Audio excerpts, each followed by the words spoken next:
Miss Harrelson called the police and reported that someone had broken into her house. When the officers arrived, they found the woman tied up to a chair. She said a man in a black mask had entered her house and tied her up so that she couldn't even move. Then he had stolen all her savings and left. But the officers didn't believe Miss Harrelson and arrested her for misreporting. Why?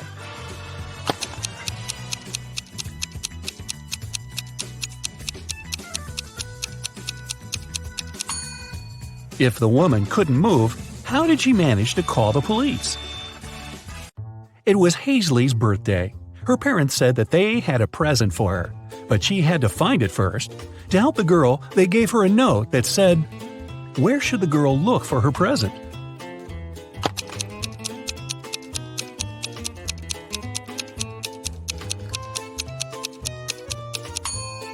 It seems as if the note doesn't make any sense, but that's only because the two halves of each word are switched. If Hazley places them in the correct order, she'll get pretty straightforward instructions. Your present is hidden in the basement. Sydney told her mother that she and her gymnastics team were going to a sports camp for the weekend. Mrs. Stevenson knew her daughter well and suspected it was just an excuse. Sydney was going to spend the weekend with her boyfriend instead. Still, the woman helped Sydney pack and let her go. When the girl returned, she was angry with her mom for forgetting to pack a toothbrush. That was when Mrs. Stevenson realized she had been right, and Sydney hadn't been to the sports camp. How did she figure it out?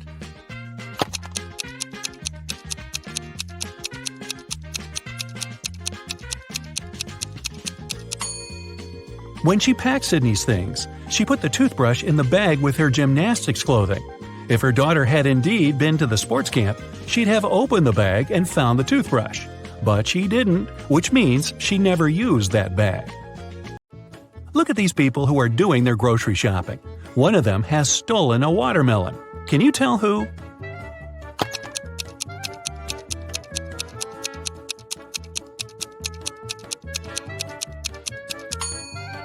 It must be this guy on the right. He's holding a soccer ball, but it looks as if it's very heavy. And since soccer balls don't weigh much, it must be a disguised watermelon. Mason went on an expedition to Antarctica. His boss asked him to send pictures as proof that he was actually there. Mason sent pictures every day, but when he returned from the expedition, his boss fired him. Take a closer look at the pictures and try to understand what his boss didn't like.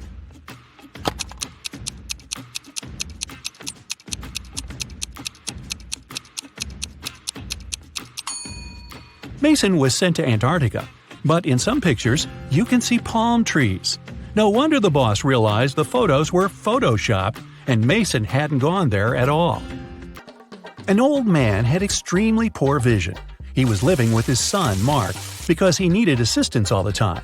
One day, the man was resting in his armchair while his son was preparing dinner. Suddenly, Mark heard glass shatter. The man ran into the room and saw that the window was broken. He asked what had happened. His father told him that some dark-eyed, dark-haired guy had thrown a stone into the window and shattered it. Then he ran away. But Mark didn't believe his father. Why?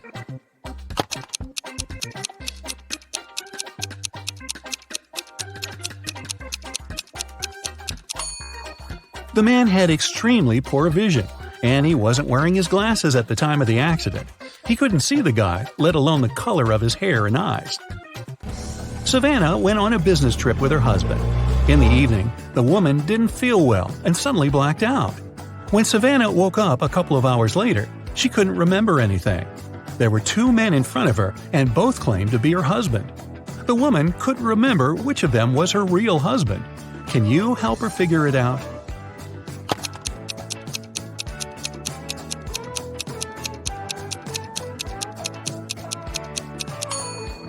They went to a business meeting. That's why they are both dressed accordingly. The guy in a hoodie doesn't look formal, so her husband must be the other one, the man who's wearing a suit. Now, this girl, Susanna, can't remember who her husband is too. Can you help her?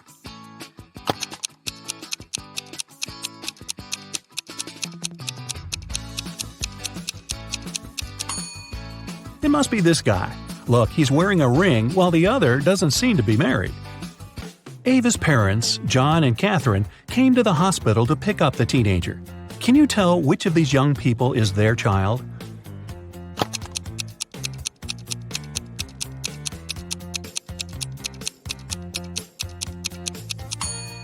It's this girl. John and Catherine are Ava's parents. Ava is a girl's name, and she's the only girl in the room. Esme was having her usual walk in the forest. By nighttime, she realized she had gotten lost again. She was wandering around until she came across the witch's house. The girl petted the cat, greeted the witch, and asked the woman to send her home. At that time, the witch was participating in a math tournament for witches from all over the world. She really wanted to win and to prove she was the smartest witch out there. There was one last task she couldn't solve. The witch promised that if Esme helped her, she'd let her go home. If not, Esme would have to stay with the witch forever. Here's the task. Make 3 identical squares by moving only 3 matches.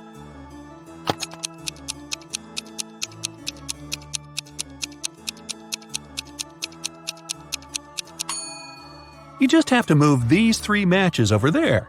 It works, and Esme can return home. Thor asked his friends to guess what his laptop's 3-digit password was. Each of them made a guess.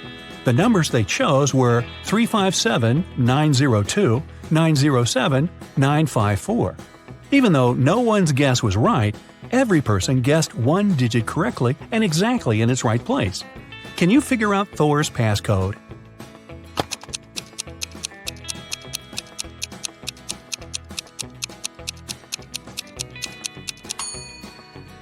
Since just one of them guessed 1 digit correctly, the first digit can't be 9. In this case, 3 people would have guessed it right, and there wouldn't be enough people to guess the third digit. The only other option for the first digit is 3, which means the second digit can't be 5 and the third one can't be 7. Since the second one can't be 5, then it's 0. 2 people guessed it correctly. And the third digit is 4. If it was 2, it would mean someone guessed 2 digits correctly, 0 and 2. But that's not true. So, Thor's code is 304. Students were divided into 2 teams to do one task. Storm, Dean, and Brooke were in Team Yellow. Elsie, Emma, and Veda were in Team Purple. Following the same logic, what group does Lexi belong to?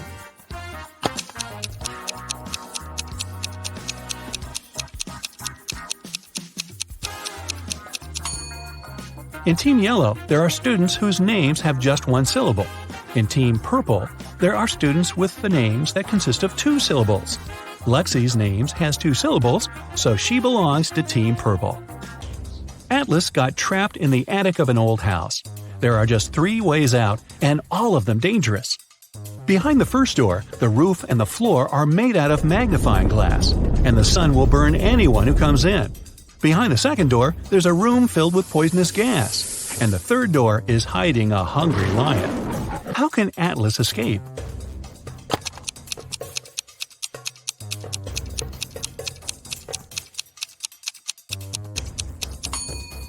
He should wait until it's night. The sun will set, and the guy will safely walk through the first door. Now, take a look at Iris and her close friends, Max, Ginny, Josh, and Ren. Who's her partner?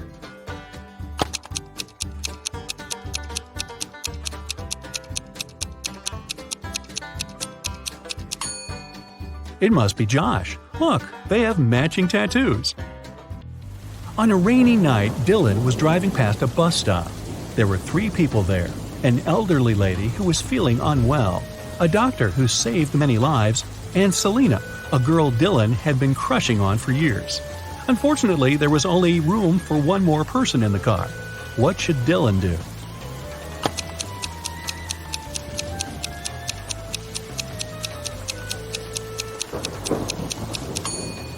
He should give his car to the doctor, who would take the elderly lady and drive her to the hospital.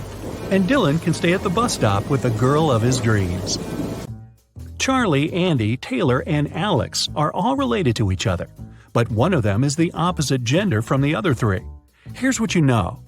Alex is either Charlie's brother or Charlie's only daughter. Alex's sister is either Andy or Taylor. Taylor's only son is either Charlie or Andy. Can you tell who's the opposite gender from the other 3?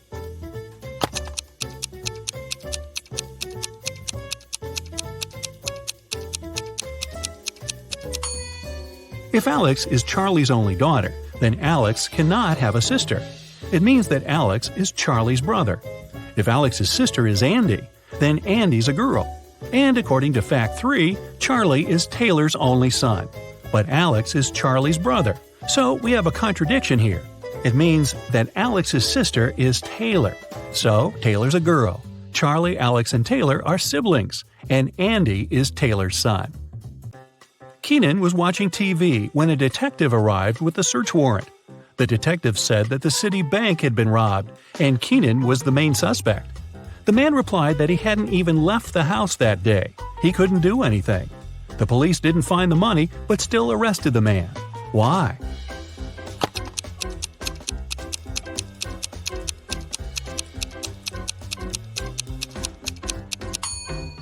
Keenan said he hadn't left the house. But take a look at the calendar and the grocery store receipt. The dates are the same. It means Keenan at least did some grocery shopping and lied about not leaving the house. You ready? Here's another brain-busting workout for you. And off we go. After classes, Margot was studying in the library. At one point, she left for the bathroom. When the girl returned, she found out her wallet was gone. Margot immediately called the police. The librarian said she'd seen some guy, but she had poor eyesight and couldn't remember what he looked like. After listening to her vague description, the police officers questioned 3 students. Owen said he had been studying and hadn't even left his desk until the police arrived. Finn said he'd seen the girl but never really paid attention to her. He was looking for some books. Lucas said he'd been busy talking to his friend on the phone. He hadn't seen anything. Can you figure out who stole the wallet?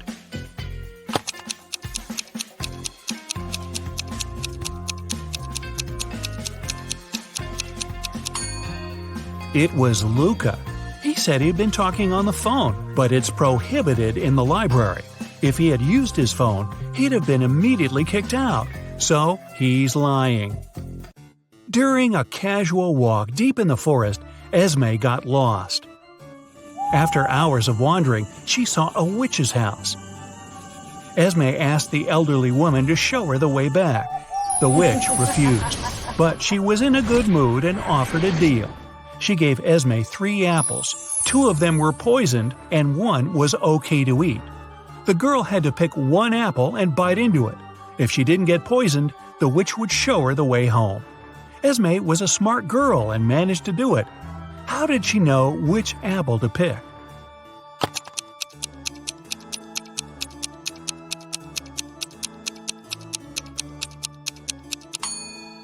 In 1 apple, there was a worm, which means it was safe to eat.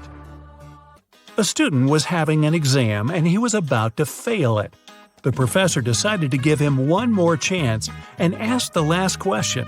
It was, "What's my oldest daughter's name?" The student was puzzled. The professor decided the question was too hard and gave the guy a hint. He wrote down 3 numbers, 58, 3, and 11. Can you help the student answer the question?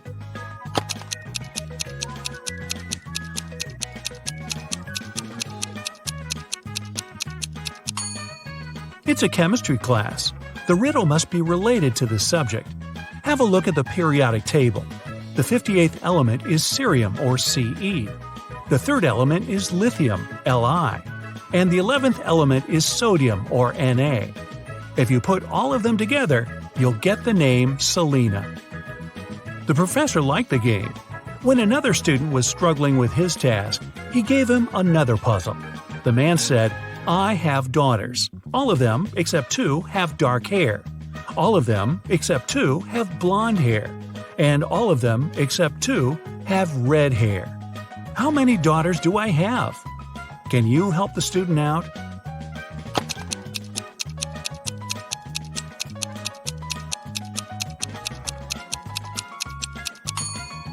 This time, the riddle has nothing to do with chemistry.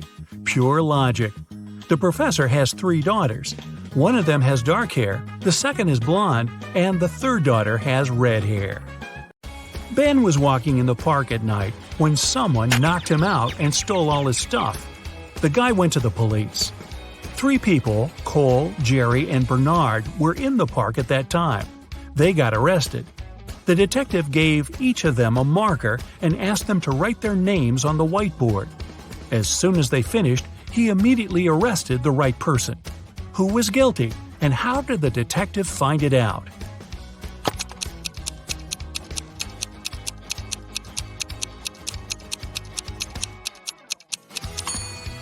It was Jerry. Ben was hit from the right. It means the person who did it was left-handed. Among the three suspects, that's only Jerry. Really? Ben and Jerry? I think I need some ice cream. A member of an expedition to the South Pole found himself in a frozen cave. He didn't remember what had happened, but he knew he had to get out. The man saw 3 doors and a note saying what was behind each of them. Behind the first door, there was a hungry polar bear. Behind the second door, there was a room filled with poisonous gas. And behind the third, there was a room with sharp icicles falling from the ceiling every second. Which door should the man choose to survive?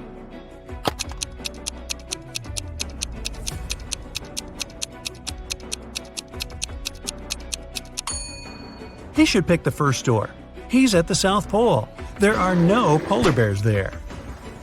After classes, Nora stayed at the university. She needed to finish her project. She was sitting in the hallway. Soon she got hungry. The girl went to grab some food and left all her stuff behind. When Nora returned, she checked her things and called the police.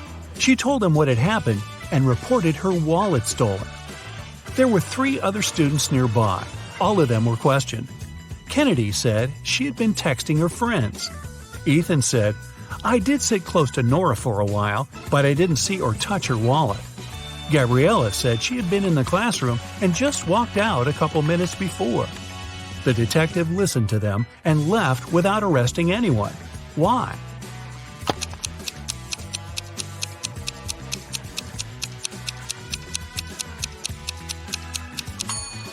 The detective remembered that Nora had gone to get some food. It means the wallet was with her and couldn't be stolen. The girl lied. 3 women, Sarah, Milla, and Eleanor, went shopping. 2 of them are pregnant, and 1 is a professional watermelon thief. Yeah, I know, but just humor me. Can you tell which one stole the watermelon?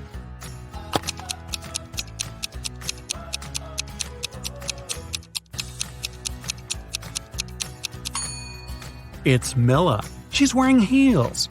It's not the kind of shoes pregnant women would wear. Aurora was spending her summer in the countryside. She often took long walks in the forest alone. One day, she saw a huge mansion. It was obvious no one lived there, so she entered the house. It was dusty inside, but still beautiful. Aurora took some pictures and left the place. When the girl came back home, she looked through her photos. She wanted to pick the best ones to post on her social media, but then she saw one of the photos and screamed. Take a careful look at this photo. Can you see what scared her so much?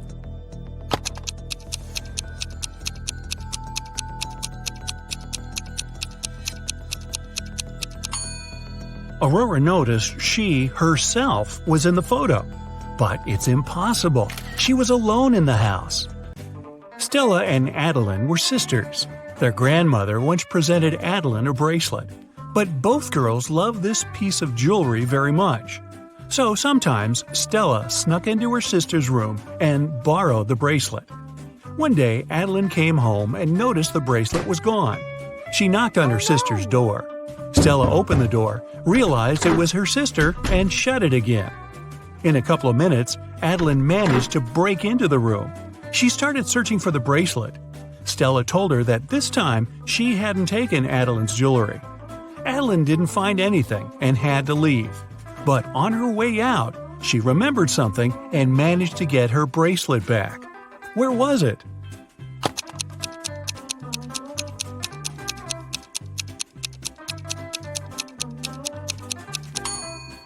When Stella opened the door, she had her hair down. But later, she already had her hair tied up.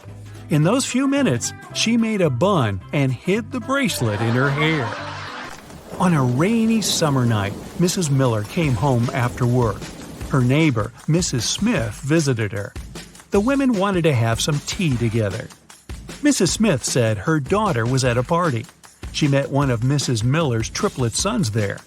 Mrs. Miller asked which one it was, but her friend didn't know. Her daughter could never tell the guys apart. The problem was all three of them were grounded and weren't allowed to go out until the next week. Mrs. Miller wanted to find out who had broken the rules. She called the boys and asked how they'd spent the day. Ian, the artist, said, "In the evening, I was outside drawing."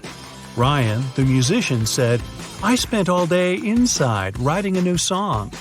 Luke, who likes sports, said, "I did a workout and spent the rest of the day reading." Mrs. Miller understood which of her sons was lying and grounded him for another month. Who's the liar, and how did she know?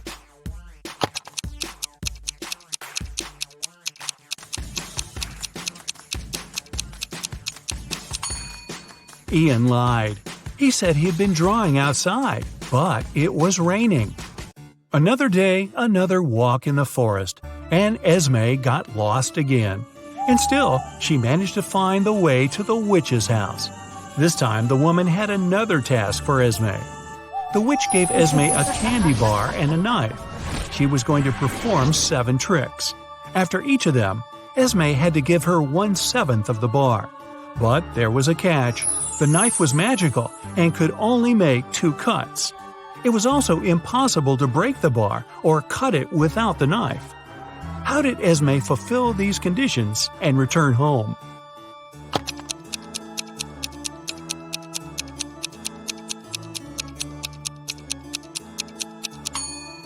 Esme made 2 cuts, dividing the bar into the following pieces: 1/7, 2/7, and 4/7. After the first trick, she gave the witch the 1/7 piece. After the second one, the girl offered the woman the 2/7 piece and took away the 1/7. After the third trick, she gave the witch the smallest piece back. After the fourth trick, Esme took away the first 2 pieces and gave the woman the 4/7 piece. Then she gave her the smallest piece again. After the sixth trick, the girl took away the 1/7 and gave the witch the 2/7 piece. And after the last trick, she gave the woman the smallest part of the bar again. Bonus question. Hey, if Esme is so smart, how come she keeps getting trapped in the forest? I have no answer.